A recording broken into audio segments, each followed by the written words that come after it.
Hey there, meatheads. It's Christian with a quick message about Instacart. Hey, just checking before we go any further. Are you running low on snacks? Are you running low on any kind of beverages? I know I am, and I really don't want to go out there. So why don't we let the good folks at Instacart help us out? They can get your order delivered to your door in as little as 30 minutes. 30 minutes. That's pretty damn quick if you ask me. Not only that, they're offering our meatheads, our beloved meatheads, a special offer.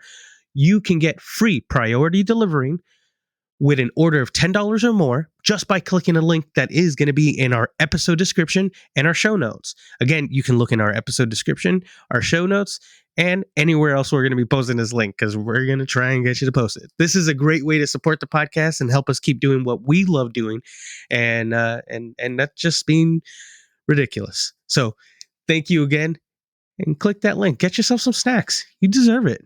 You really do. You had a hard week, man. And welcome to the National Meat Trader Podcast with your host, Sasha, a.k.a. Chris got his ass rocked. I know we're late on... Wow, we're late. We're very late. We're not professionals here. But you know what? You love us. I'm sure you want to hear us talk about it. So let's get into it and try to be as original with our takes as possible. Because I've listened to maybe 8-10 podcasts on it this week. It's a lot of takes out there. We'll just get into it, and I'll be our knight in shining armor that is missing this week, Saint Thrillah of the 303, the most beautiful, handsomest honeycomb man that I've ever met in my entire life. R.I.P. to him. He's not dead. He's just gone to vacation. Take that back, bro. I don't know what it is, bro. But I have I won't false claim anyone's dead or like you know how people lie and go like, oh, I can't come to work, my daughter is sick. I'll never do that. I don't know what it is. I just feel like I'm putting some bad juju out there. Well, I said he ain't dead because I realized that I was talking about him like it sounded like he was dead, and we were just like, this is the death episode. But no, let's get the fuck into it. Okay, first off, you started off with Chris got his ass rocked. I'm gonna open up the floor and let you start off the conversation because I know as who you are, as always, you have a lot of thoughts. I do have a lot of thoughts. So I don't know what's an original take on it. Well, first of all, if you don't know, which I'm 100% sure you do, Chris Rock made a joke on stage at the Oscars at the expense of Jada Pinkett Smith, Will Smith's wife, about her bald head. For those who don't know,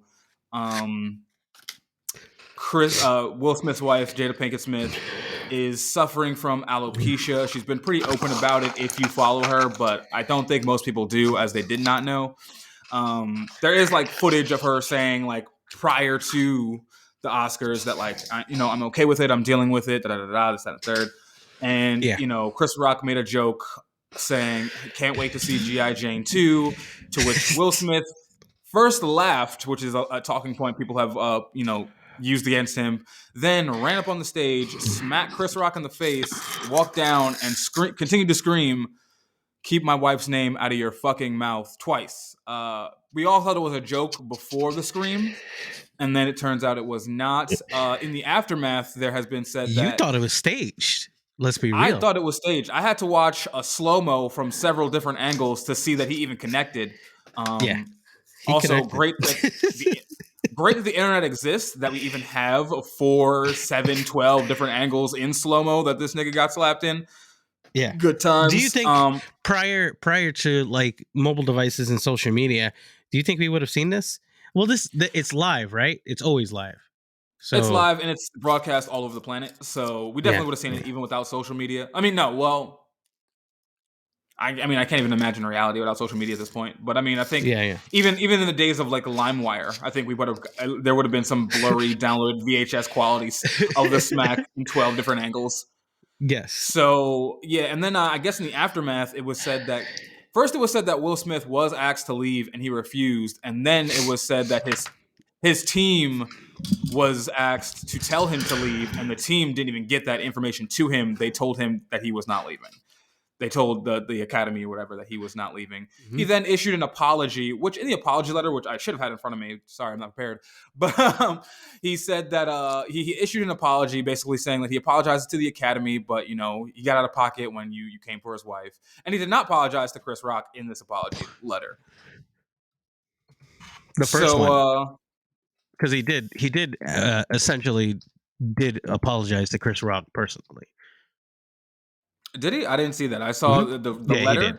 Like, I apologize for my actions. It didn't say anything specific to Chris Rock. Yeah, no, he then actually did apologize to Chris Rock, which talked about how he felt and kind of still going back to the whole thing about how he, as a person of who kind of, I guess, well, what's the best word? Someone who triumphs peace and civility over others, civility over all. That he didn't want to ever kind of here it is. Jokes at the expenses are a part of my job, but a joke about Jada's medical condition was too much for me to bear, and I reacted emotionally, he wrote. I would like to publicly apologize to you, Chris. I was out of line and I was wrong. I am embarrassed by my actions and were not indicative of the man that I want to be. There is no place for violence in a world of love and kindness. Which, shut up, Will. Really, like this place, literally the world is not a place of love and kindness. It is there's very brief moments, you son of a bitch. You literally in the middle of a war in Ukraine and Russia. What are you talking about, Will? Suffering. Human suffering is around us at all times. Literally, probably not even 2 miles from the Oscars, there is somebody suffering in some kind of shantyville made of tents. So I don't know, man. There's a lot more violent things than getting slapped. I'll let you get back to that. But I have thoughts about the whole sentence that surrounds that what he did was the most violent thing that has happened to the Oscars. Well, first of all, I just want to get into it with the people who are like, oh, like it was a crime. It's violence. First of all, let's define crime. Let's define violence for a second. First of all, violence is not a 4-finger slap to the face, I don't think, by any stretch of the imagination. I think that is a white scapegoating tactic because it's mostly white people saying this. It's almost 100% white people who are on the violence is not the answer trend on Twitter.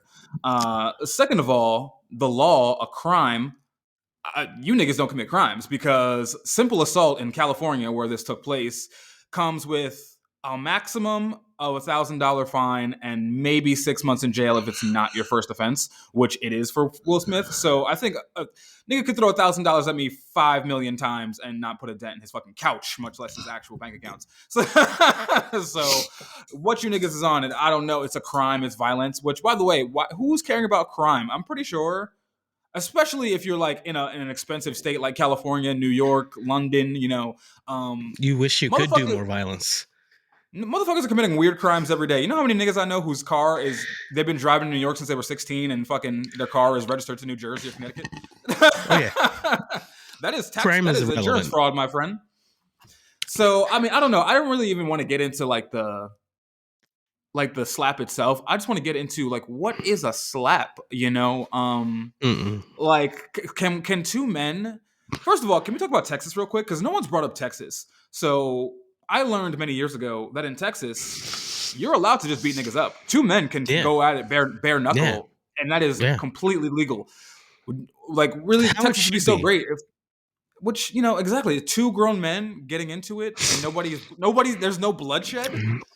This should be now. If The Rock, if Will Smith savagely beat the shit out of fucking Chris Rock, then, you know, maybe there's a conversation about violence. But one simple slap, I don't think warrants literally any legal or emotional damage to anyone.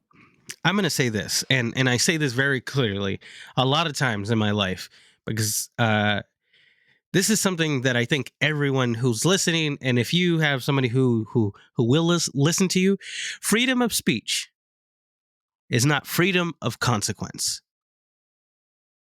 That's it.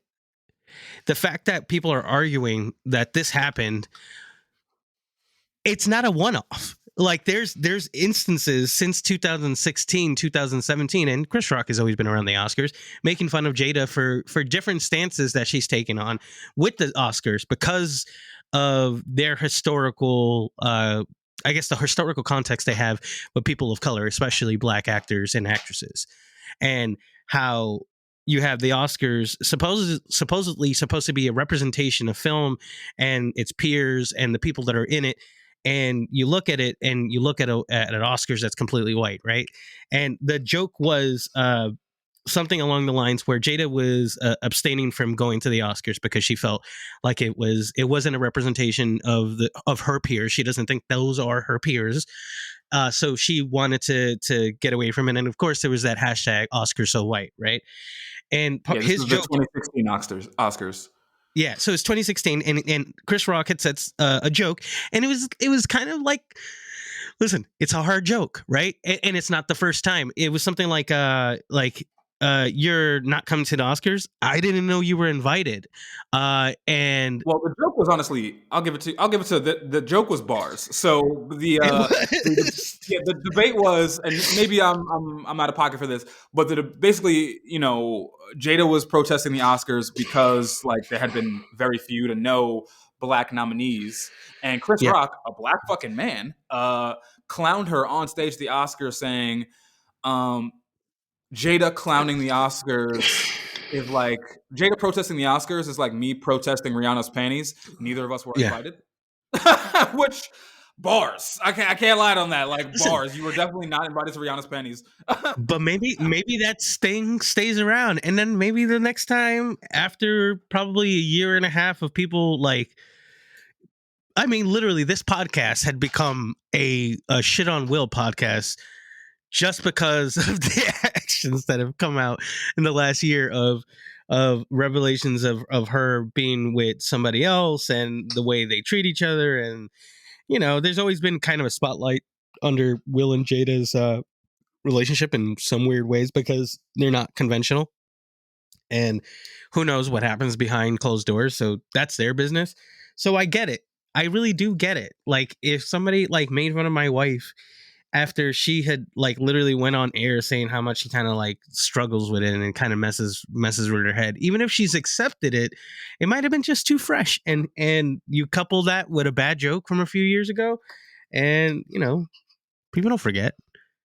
You were really close that time. And I want to say something too, because I'm not exactly 100% sure of the races of our listeners. I think we have about equal white to POC listeners. Maybe the white people didn't catch this one because a lot of the white echo chambers of the internet have been in support of it's just a joke. But I'll say this. Black hair is super important to our culture. Yeah. The Crown Act, an act, again, which if you're not black, you probably wouldn't even really know this, but the Crown Act just passed because it was literally very much illegal for companies to discriminate against people employing, trying to get employment through them because of their hair. So that's why you have, a lot of women, and this has been ongoing. Also, people don't know. Basically, we all know the 70s, the afro was the symbol of like black liberation. But what happened was companies said, all right, well, you want to have your hair be and hair has been scrutinized throughout.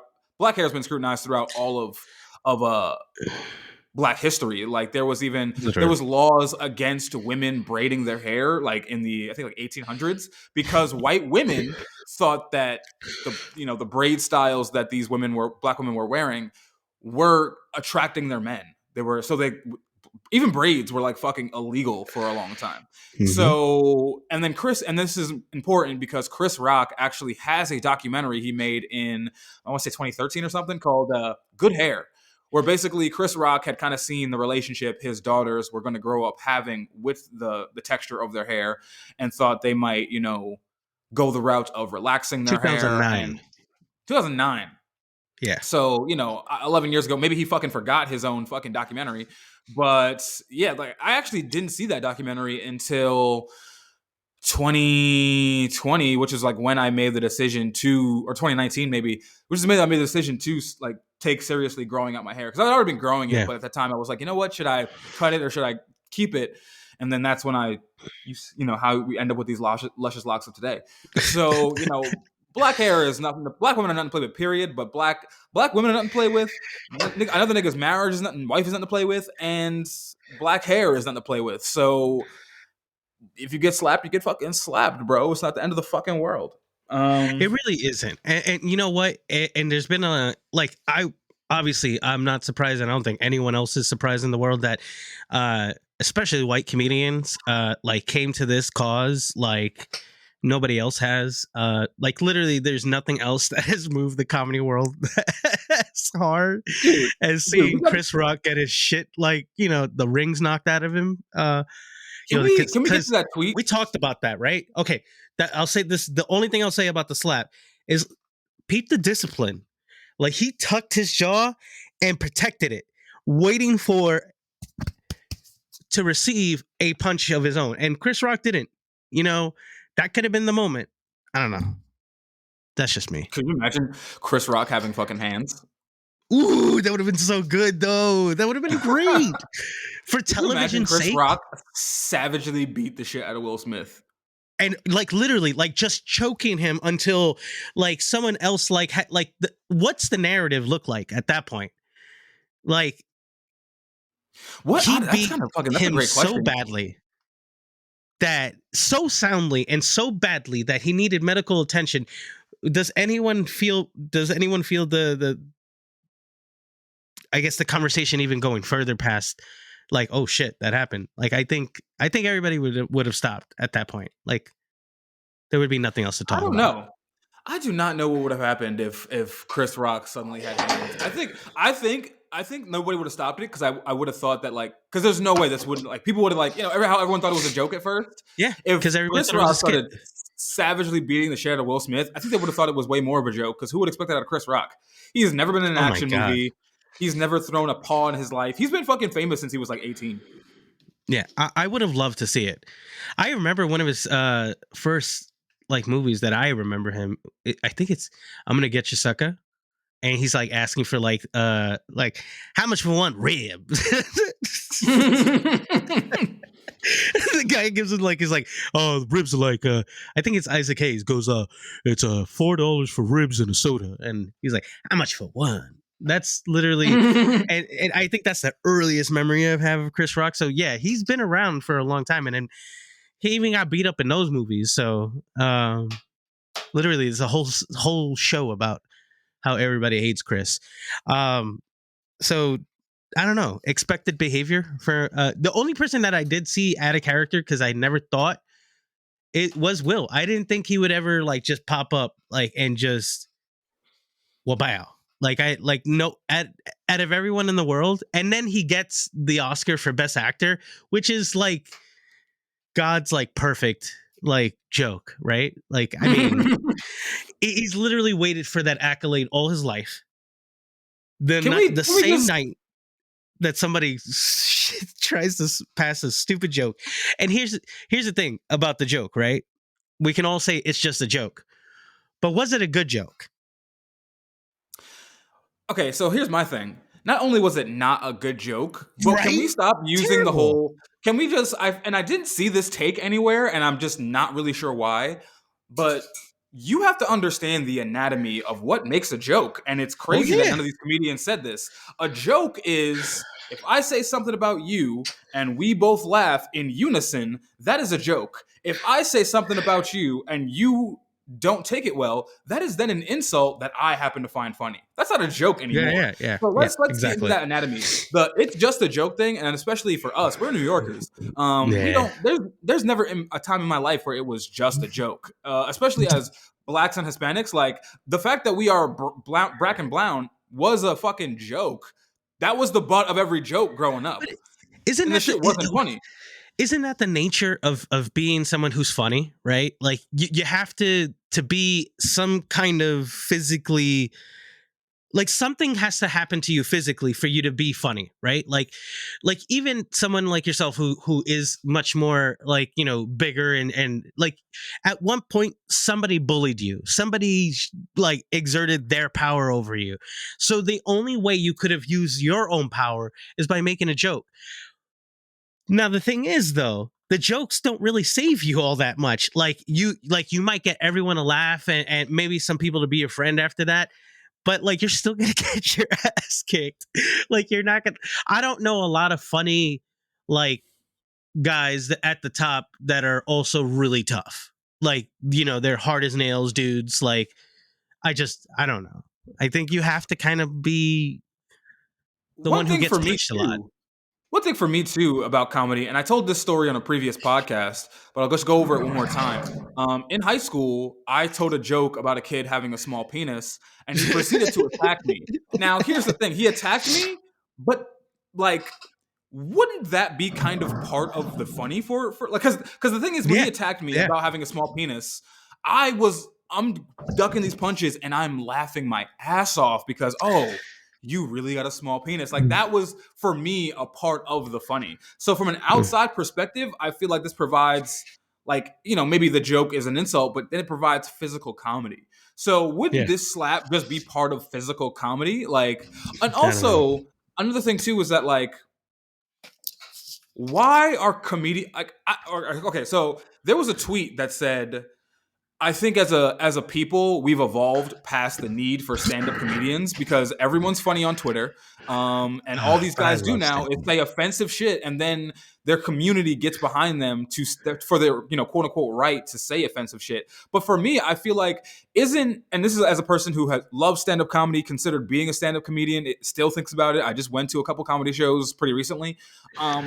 Wouldn't like wouldn't it be like a higher form of skill if you can tell a joke that offends no one and makes everyone laugh?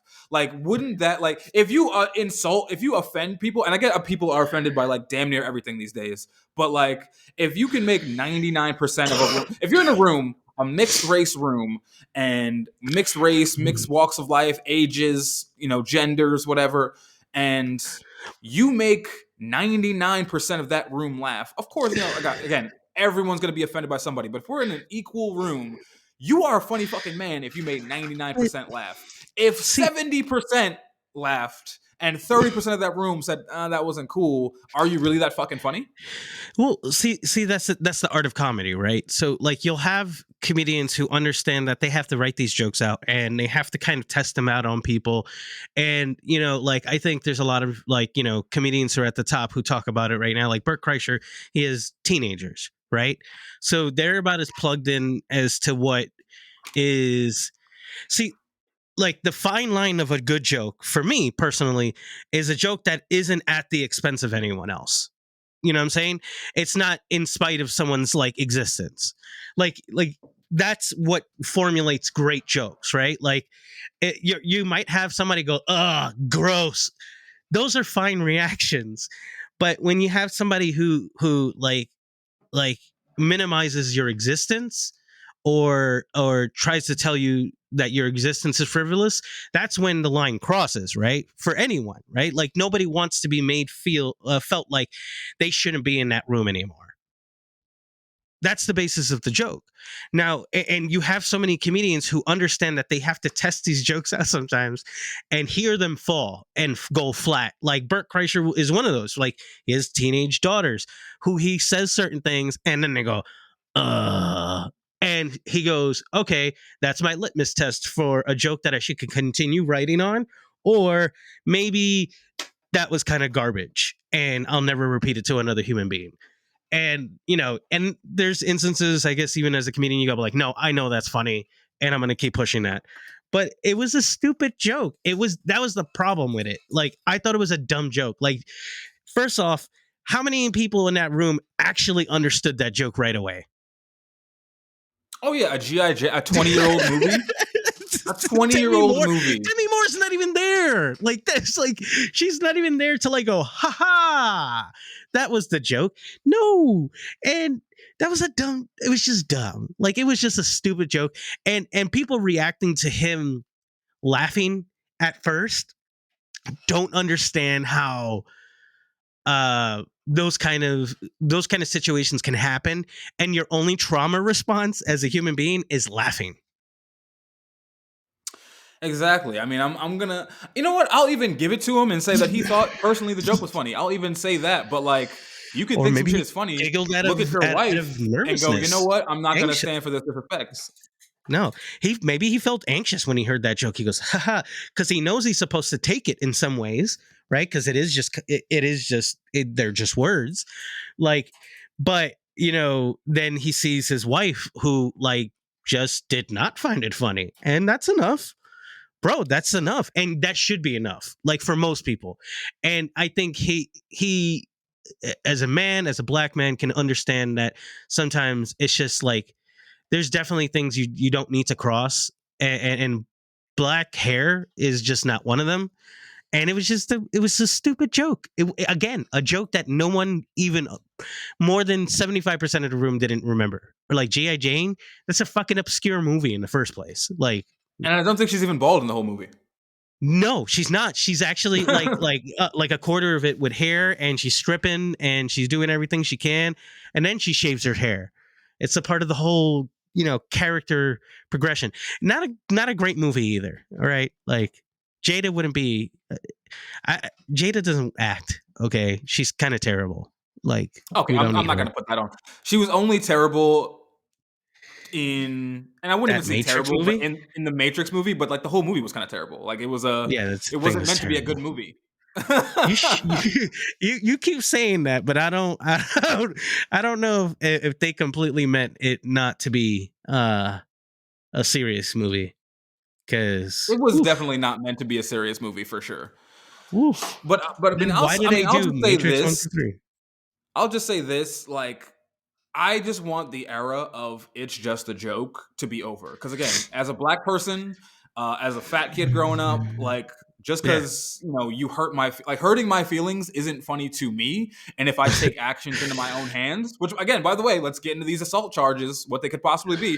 The penalties are not that fucking heavy for me to fucking like the risk is worth the squeeze. The juice is worth the yeah, squeeze, my friend, if you yeah. feel right enough. And by the way, if you're listening to this and thinking, "Oh, I'm a clown this nigga Sasha," go right the fuck ahead, my boy. There's consequences, Go. though. There is consequences to playing with my name. So There's consequences, and you know what, too, though. I've seen people take you lightly because you are a jovial, like good-hearted person, and then they realize really quickly, like when they cross the line, and they go, "You're like, are you fucking stupid?" And like it's just the joke gets thrown out the window. Like it's just like it wasn't funny. It didn't land. Sometimes like people get heckled, and sometimes you get slapped, and that happens. Like, sorry, Tom Segura, take that. Yeah, I didn't listen to Two Bears One Cave this weekend. I might have just. I'm going I to. have been slowly taking He away tweeted my. like crazy. I saw the tweets, but I didn't know that they were real because I didn't see them from his Twitter. I only saw them like Oh, there reposted his. on Instagram. There But I his. mean, like, here's my thing. Like, again, these white comedians. So most of my podcasts that I listen to are black women, white comedians. This is like the meat and potatoes of what I listen to in podcasting world. And I've been More slowly black getting comedy. out of the white. Been slowly getting out of the white comedian space because it seems like all they ever want to do is defend their right to tell a joke. As first of all, white man, you're already like top of the food chain because as Seriously, I saw somebody say the other day that we're all living in a white man's imagination. Like all the rules of society weren't made by people who quite look like us. literally, quite We're all literally. living in a white man's imagination that half the time goes against our fucking nature. So Yeah, I mean, like it's where you set the finish line and whose finish line, because some people's finish line ended like a few hundred meters back, like, and the rest of us are still going. So fuck that. It's like your oyster, bro. it's funny, this one time I had hooked up with this girl who had the most beautiful fake breasts, augmented breasts I have ever like been around in my entire life. Like I these things love were I love that. Like, when people say, fake breasts versus like augmented, like I'm totally with whatever anyone wants to say, but augmented makes me think that they have like mutant superpowers. So like, I just think of oh, mutant like power these were titties. super powered breasts. They were perky as hell. Fucking these were the titties of a Gundam, my friend. Like this is magical.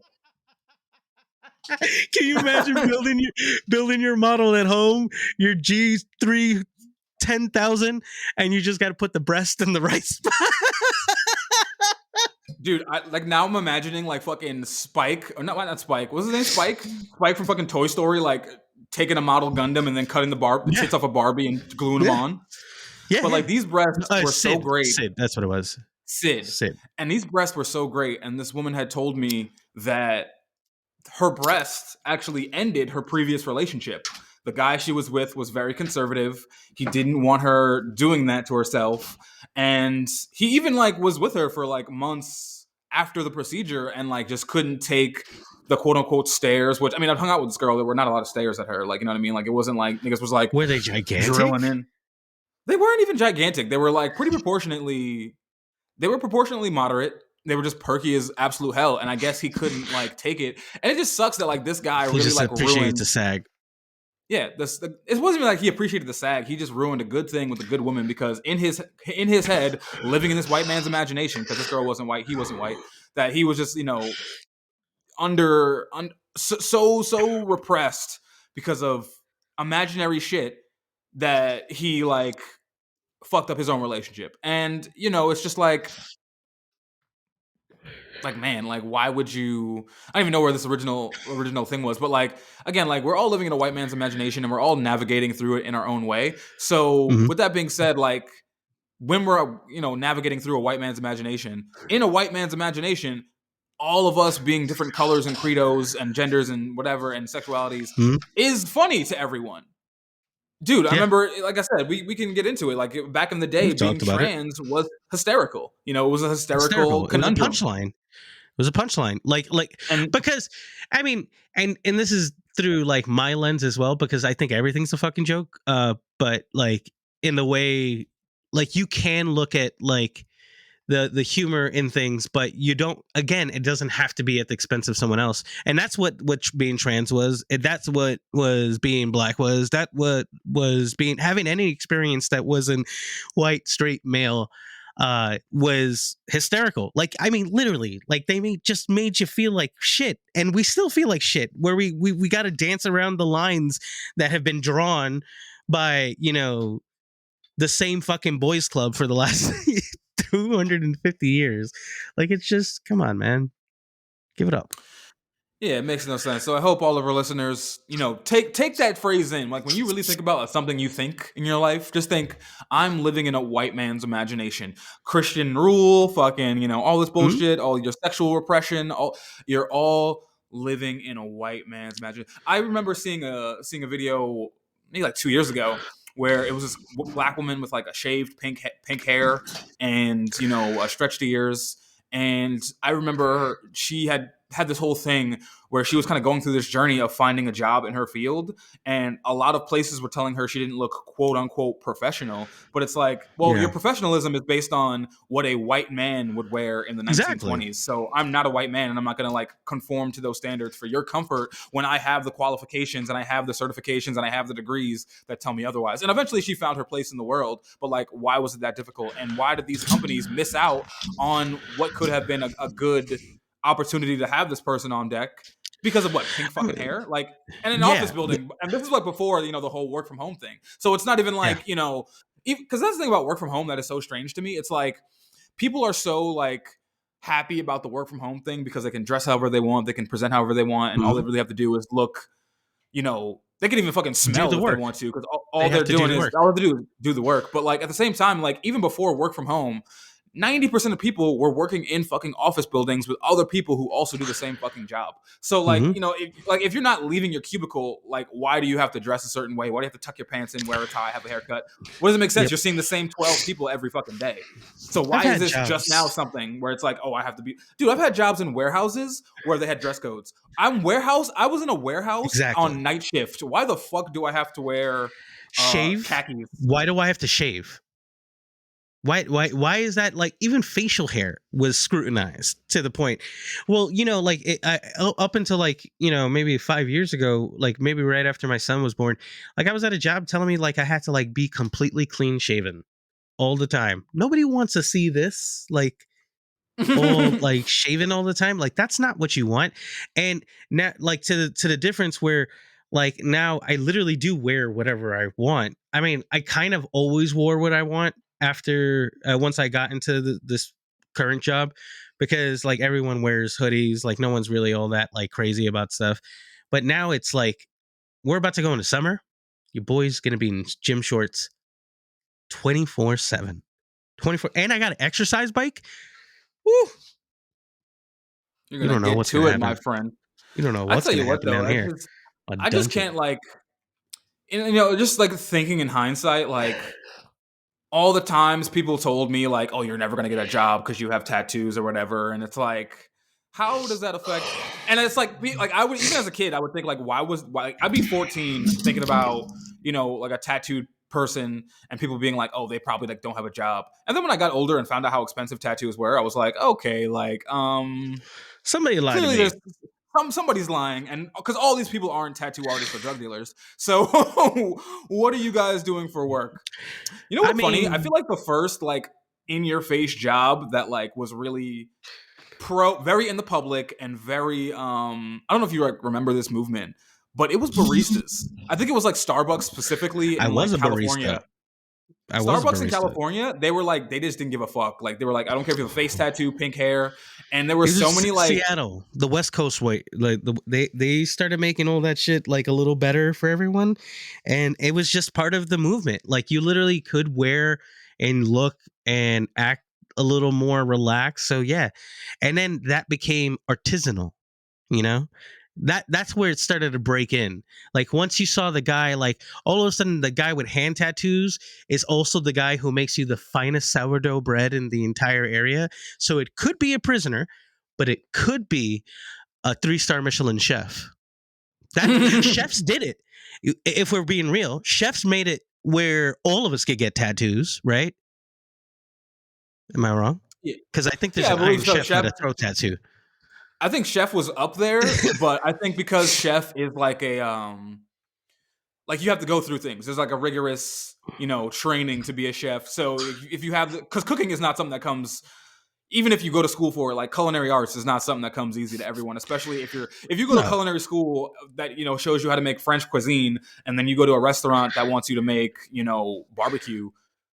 If you can't make the barbecue, fuck you. If you can't make the barbecue, but you have a neck tattoo, well, you can make the barbecue. You can slow cook, so we got you. You know what I mean? But I exactly. mean, that's a You that's a still skilled you trade. got value. But But okay, that's like but again, that's a skilled trade. But like the barista, you can come off the street and be a barista, and they don't have to true. put you But on they to the had face tattoo, but they did.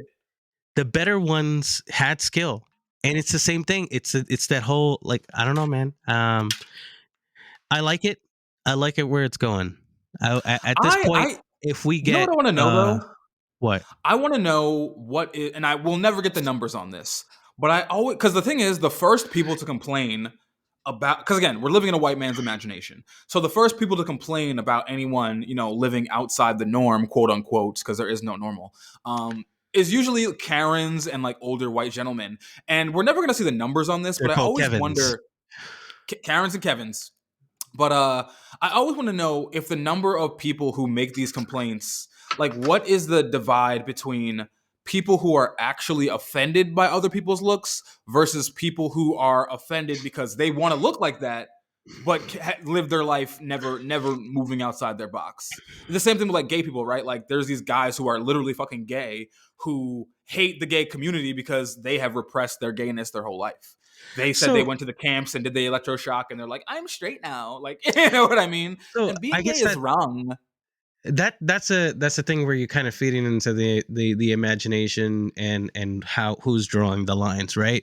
So who says what's part of the norm and it isn't a part of the norm.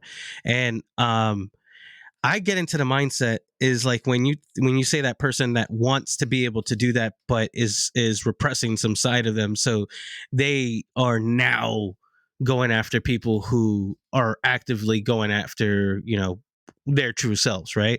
So what is it that you get out of that as a person who's being repressed? Like, is it just because of that like initial jealousy? Like I guess because I don't know if I've ever had that issue in my head, and then like that's not like that's me being genuine. I've never looked at someone else and said like, oh, what the fuck are they doing? Like, I just I I mean, look I at I think look ahead and I don't look at anyone else. So I just go, yeah, you know, that's what they're doing. It's cool. Like, I mean, I think bitterness too is mediocre. very much a part of human nature, but I think Yeah. bitterness and jealousy is one of those things where, so in human nature, I feel like, and one thing I've noticed as a black person is that nobody wants to be a bad person, right? Yeah. You really don't meet a ton of people who are racist and loudly proclaim that they are racist, right? They have the mental gymnastics to say, "Oh, it's not that I Orange hate County, New black York. people." Yeah, it's not that I hate. It's not that I hate black people. It's just that these cops are only doing their jobs. It's not that I hate black people. I just know that they participate. You know what I mean? Like they never go, "I just hate niggers for the sake of hate niggers." They can they can never just say that. So for me, it's like with bitterness and jealousy, no one says up front, "I am bitter and jealous because I want to be where they are, or I wish I was where they were at, or I had the clarity of mind to pursue my own things." They make up shit in their own mind to say that, like, I'm not bitter and jealous. It's just that this look is appalling. And I think nobody really does the work to dig deep. But I think it's probably got to be 50-50 between people who actually are genuinely, wrapped in the reality we live in and actually are offended versus people who are, want it to be that and won't Yeah. admit it to themselves. I I don't think think anyone's that's honest with themselves about it. yeah, that's what's hard, like, hard to digest about it, because it's like when you get folks that are really wrapped up in that kind of mindset where it's like, obviously it's an insecurity that's being displayed, and that insecurity is like having a mirror right up to their face, and they don't know how to deal with it. So yeah, maybe that's part of it. That part of that human experience for them, but it's fucked up, bro. Like, I don't know, man. Like, just chill. How about that? How about that? Smoke a bowl. Like, drink People just drink a beer. I mean, I Mind wish your smoking a business. bowl and drinking a beer was, Mind your I wish business. the solution was that easy for most people, but it isn't Mind because your motherfucking business. people. Just I mean, mind your business. people don't dig into who they are at all. I think people think like it's like when you're in a relationship, right? Are you jealous because your partner is giving you reason to be jealous, or are you insecure about your ability to maintain this relationship? Does your girl really want to fuck that Both. nigga, or do you think that nigga could fuck your girl better than you, and that's why you have But a problem with him being around? what about the reality that they're both? Like, what about that reality? It's like, she does want to fuck him, and she probably is fucking him, and you probably do suck at everything else. So you're right. Be suspicious, but also drink a beer, smoke a bowl. Just relax. It's all gonna go past. Like, listen. If there's one thing I learned about white straight men, is that they say, and this is famous by what's his name, Tom Hanks. This will pass, because like they talk about time being such a valuable thing to them, and how they can kind of like spend it, and they see it like as they get older, something they can stretch and start to, like, it's not. I'm gonna take that from their page, even though I know it's not like that for me or the people around me. Time is not like that. It's like, get the fuck on and move it, and I'm gonna take that lesson from them. I'm gonna let this pass. It'll be good. It's okay if she's cheating. It's fine. I'll get better. I'll find myself by her finding herself in somebody else's, like, bedroom. It's cool, dude. We'll be good. Uh, I'm not a cuck, somebody, but I'm gonna be real with you. I'm not. It I mean, ain't gonna I've bother me had. that bad. I remember I had a moment the one time where I had hooked up with this girl. Well, I was about, so we had plans to hook up, Okay. and like moments before we hooked up, she had mentioned that. Oh no, it was like she got her period early because she fucked a nigga previous to me that had a massive dick and might have just forced the early period. Now I'm not. I'm like, again, we've gone on the podcast. I'm not. I don't have the, I'm all right, but I'm not. No one's calling it massive. This is not Bushido. This is not Nagasaki, baby. So, but You know I when your mean, girl like, gives you that look, when that happens to you in real time, when a woman like compares your penis to somebody else's penis, and their penis is like far like above yours, and they go like they could either not hurt your feelings about it, they go and like they do that, they trail off, or they could probably do what your young lady did. And please go deep. Let's go. Well, I Pause. mean, I could have in that moment let that insecurity take me over and left. But what happened? I fucked this girl. She was like, "You fuck like a porn star. Why do you have so much energy? Oh my god!" Like I broke her. Nootropics. She's I know this is she, years before. she's telling me she's like, "Yo, what the fuck?" Like you and I did my thing, and like we both had a good time, and we both went on to be great friends. So like, why like I could have let all the bad feelings overtake me in that moment, and I didn't, and I prospered because of it. And that Wow. was some Deep. crazy sex. So Deep. if you're out there, you're having some issues with your insecurity, dig deep into yourself. Yeah. Talk to somebody. Because she Get a wants you to therapist. dig deeper in her. Ooh. Yo, listen, it's all about angles sometimes. Sometimes it's just wearing the right footwear. Bro, I'm going to be real. Crocs give me the right lift, they give me the right height, and there's that nice comfort. Listen, you can hit all kinds of spots and have your significant other really just appreciative of who you are. Or you can let the insecurity eat you up and be a bitch about it and not do anything because you are enough. It doesn't matter. Even if you're not enough, you figure it out. You gotta figure out your angles, boys. I remember this one time I was hooking up. This was like a million years ago, and I was like living in this shitty fucking Bronx apartment that was like Mm-hmm. like barely the size of this fucking screen you're looking at right now. Like this was a box, bro.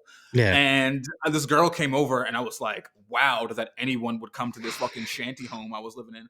Mm-hmm. And I remember the floors were like not tile, but like I forget what the material is, but it was just Linoleum. like Linoleum. linoleum, yeah. And I'm just like sliding on these floor because my feet Oh, are sweaty because we're getting into it. And I remember oh like man. I put my foot into a random Tim boot that was in my room, and I was like, "Oh, I got traction now." Did it happen randomly? Like your foot, you just found the Tim and you just I was just like, you called an audible and you said, "This is gonna happen, Chief.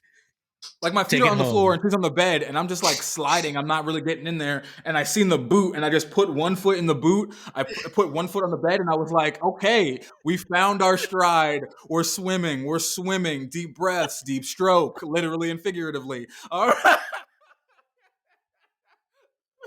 I hope I hope this young lady remembers this. I hope like one day she's just thinking about that time she was in the Bronx with this guy she met and he put on a Tim halfway through sex. I That hope was she a has a good one. day.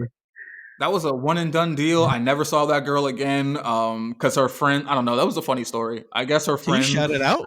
Can you shout her name out for I don't even for remember. funny This was sake? a this was a Damn. this is a long ass time ago, bro. I don't even remember. This was like I had to be like 19 years old. So, That's amazing. but it was so funny. But yeah, dig into your insecurities, people. Get them out the way because they're only Yeah. hurting you. And let the people with the face tattoos roam the earth. Should I get a face tattoo? By the way, I'm not anywhere near that like money level. I feel like I have to be pulling six figures to get a face tattoo, but I I don't don't even know if I would do it listen. then. I don't I'm liking know. my face these Listen, days.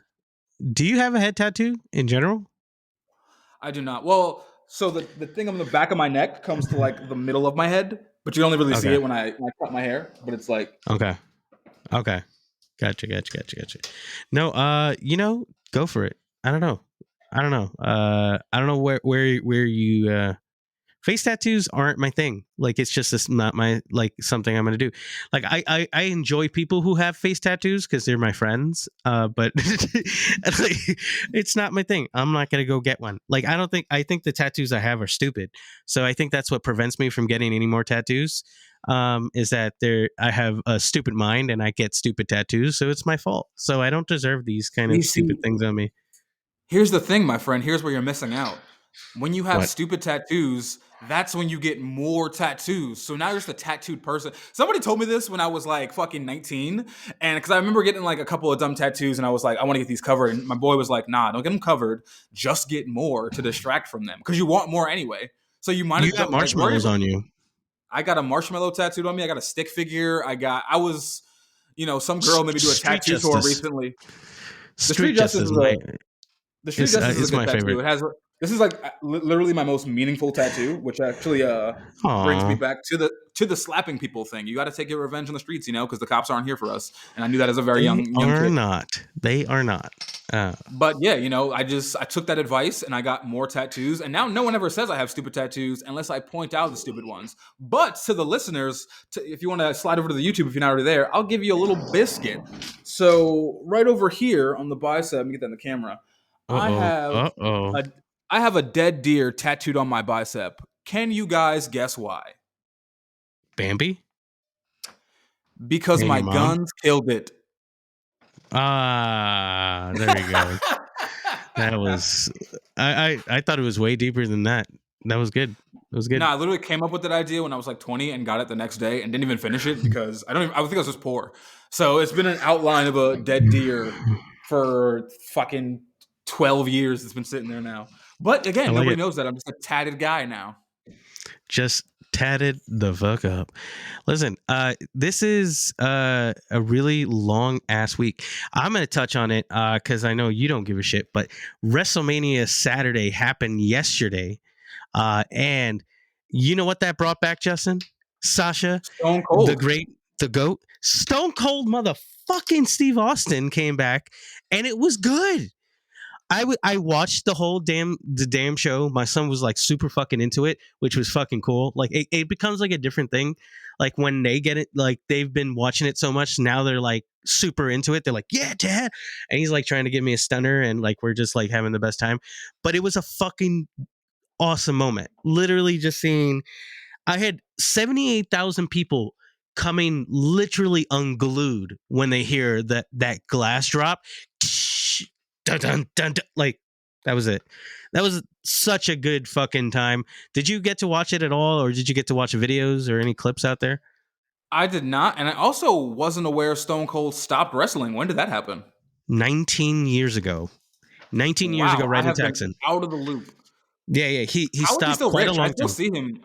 I still see him all the time. I think I watched like a Hot Ones with him like a year Because he ago. makes really great investments, and not only that, he's a pop culture icon, right? Like there's really like it's somebody who's kind of subverted all these different things and has made the right investments, and he doesn't need wrestling to make money. He'll do it because he really loves it at this point. He has his own beer, which is really good.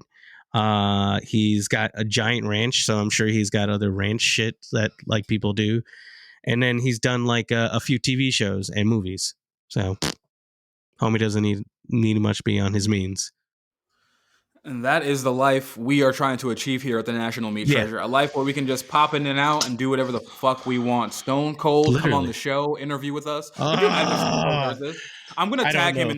in the video so we can Please, please don't. so he can Oh maybe my find god, this. I would blush. That's who I would like completely fangirl over. Like if Stone Cold Steve Austin just came on and was like, hey, and I was, yes, sir. Wow, like have no idea what to do with myself, remote or not. I don't think if I was in Speak person, it I would into lose words. existence. Speak it into existence. We're gonna meet Stone Well, Cold one day. my Joni's mom worked at a gun company, like a Henry Rifles, and they made a rifle for Stone Cold Steve Austin. So she has a picture of her with Stone Cold Steve Austin, and that's my only connection. So hopefully I can get the same picture with him with some kind of gun. Dude, pictures with celebrities are fucking hilarious. Can I tell you a funny They're the story about a picture best. with a celebrity? What? So we all know chiropractors are not real doctors, Okay. but I went to a chiropractor's office one day, and he had a picture on his wall in his office of him and Jennifer Tilly, and I asked him, "Why do you have a I picture don't up know who of that Jennifer is. Tilly?" You know who Jennifer Tilly is from Chucky's Bride. Who has the tiny little voice like this? Okay. Yeah, I do know. Yeah, he had a picture of Why Jennifer does he have Tilly in his that office. picture? Yeah, he had a picture of Jennifer Tilly up in his office. I asked him why, and he goes, "Because she's fucking awesome." This is my fucking chiropractor saying this. We are living in a what world? Yeah, A white man's that imagination, a simulation. complete a simulation based upon their experience. Because like that's the only time that shit like that is acceptable, right? when they can say, "Oh, cause she's fucking awesome." Like, I couldn't have like, you know, like a picture of like Marlon Wayans up in my office for no reason. Like me, I would like, you know, me and him and like me and Marlon Wayans, like, or like Sean Williams. It's, Sean Williams? No, that's Sean Wayans. Williams is his fake character. I actually saw Marlon Wayans in real life once when I was in LA, and it was so weird because he literally was like walking down the street in a trench coat and like a fucking. He looked like fucking Where in the World is Carmen Sandiego kind of fit. The hat, the trench coat, and I saw him and I said, "Are you Marlon Wayans?" And he immediately turned the corner into an alley and just ran. What the fuck? Can I give you a little bit of a terrible spoiler for Bel Air? Oh yeah, go for it. I'm intending to watch it. Okay, I'm not paying for Peacock. Guess who Will Smith's dad is? Idris Elba? None other than Marlon Wayans. Pops out of nowhere as young Will's father. Make no sense. How long is this series supposed to go? Because like Will meeting his dad wasn't until like in the original Fresh Prince, wasn't for like years of the show being on. Well, I mean, remember that's a sitcom, so they're doing like a dramatic like series. So it's only like 10 episodes. It's done right now. Like it's done for good. Like it's finished, wrapped up. It just for the season. Oh, okay. We don't know if it'll be renewed or not. That is interesting stuff. It's good. It's a really good watch. I have mixed emotions about Marlon Wayans because he's like definitely one of those guys. He's one of those guys who was. I mean, I can't really like blame him, but he is one of those guys that was like very much a part of like all the shittiest black comedy, but also some of the most legendary. Like, why were you in White Chicks? White Chicks is an abomination. Is it entirely an abomination? Because there is some gold in there. I just wanted him to apologize for some of the shit he's appeared in hindsight. Like he was literally playing every jigaboo ass coon character for like the entire 90s. That's like most of his fortune. Scary Movie is him just going like, you know, for 15 minutes. His character in Scary Movie, his character in Don't Be a Menace, like they were all kind of like horrible black tropes. And I understand, like, this is again, like blackness was the funniest thing in the world to most people. And he was very instrumental in that being comedy to people. So, I mean, like, I can't blame him for the past, but like, I hope he realizes like how damaging some of those movies were in hindsight, at least. Wow. Make your money at the time you have to make it. You know what I mean? I can't say I would have refused any of those roles in like 93, but like now I would probably look back and go, was that the right move? I don't. I think I might have set black people back pretty far with those. I don't think I got anything else to add to that. I think that's a good time, good place to end because I got to go to the bathroom. Joey is not here. And we miss him. And let's hope he's back next week. If he doesn't ever come back to us, it's okay. We'll mourn him. I don't know if that's the case, but we'll figure it out. Yeah, we'll wrap it up here. I'll plug Joey's socials while he's not here.